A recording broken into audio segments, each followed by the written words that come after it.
Hi everyone, I'm Chris O'Neill from Sew the Distance. Thank you for joining me today for July 2nd, or day 2 of the Christmas in July series. Today's theme is fabric and all of the holiday fabric that we have, or possibly have. Maybe you don't, but if you don't, this will be a good fair warning for you because there's a lot of us that have a lot of holiday fabric. There was a lot of discussion in my family and with my friends when I was planning all of this on what I should do first.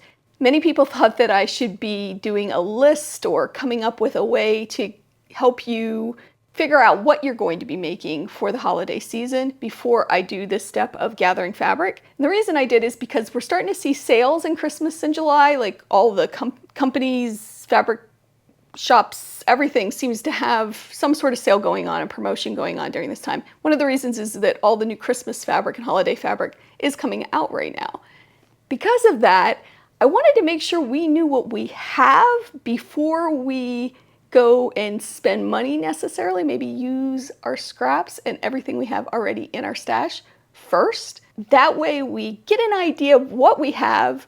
We can then plan, which we're going to do that next week, plan gifts and things that we want to make, and then we can pull from our stash to make them. I hope that makes sense.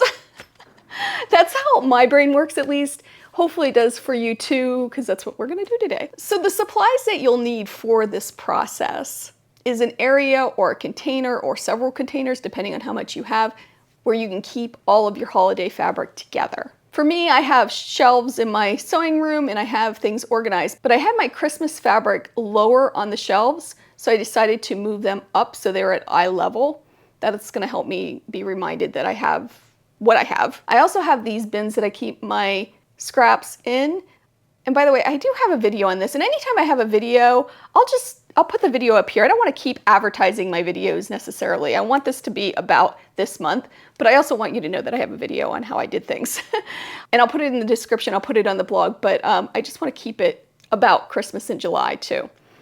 Anyway, I have these bins, so I went through and just pulled out all the Christmas fabric because these bins are my overflow bins, and I sometimes just throw the fabric that I've used into them without really keeping them organized by color. It works for me. So that's what I did. I went through all of the 6 bins that I have and I sorted out the Christmas fabric.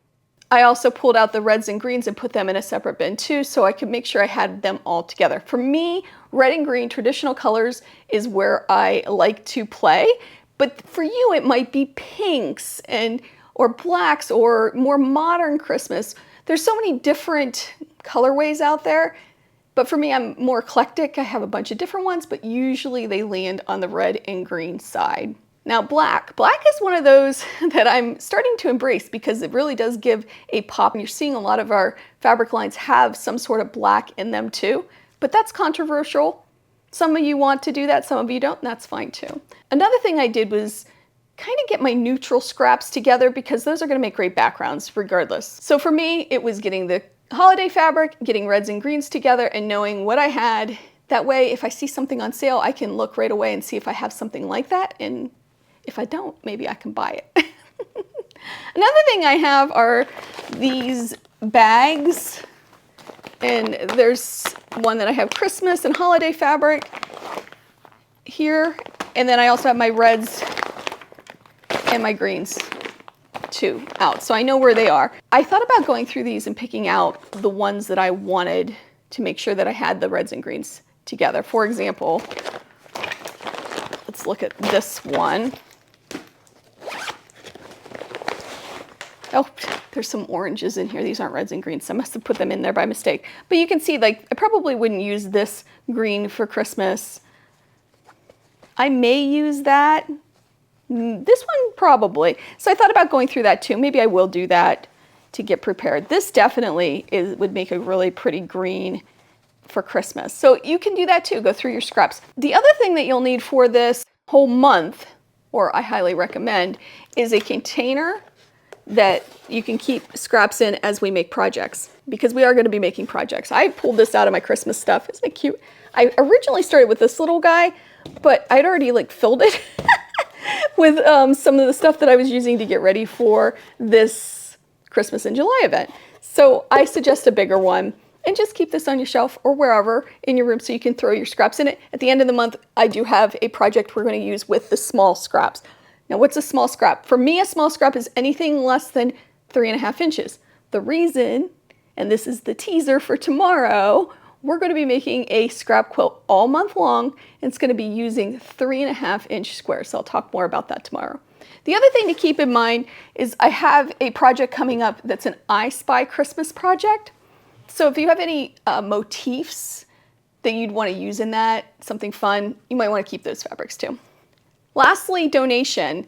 If there's fabric you just know you're never, ever going to use, give it to somebody who will use it, or donate it to a guild or a school or something, because it's just taking up space. And if you know you're never going to use it, it's time to get rid of it. So maybe have a bag ready to go for that too. Anyway, your task for today is to gather up all of that fabric, all of it, even the bins like I had from my Aunt Amy that was in my basement. I went through and grabbed the fabric that was Christmassy from that too.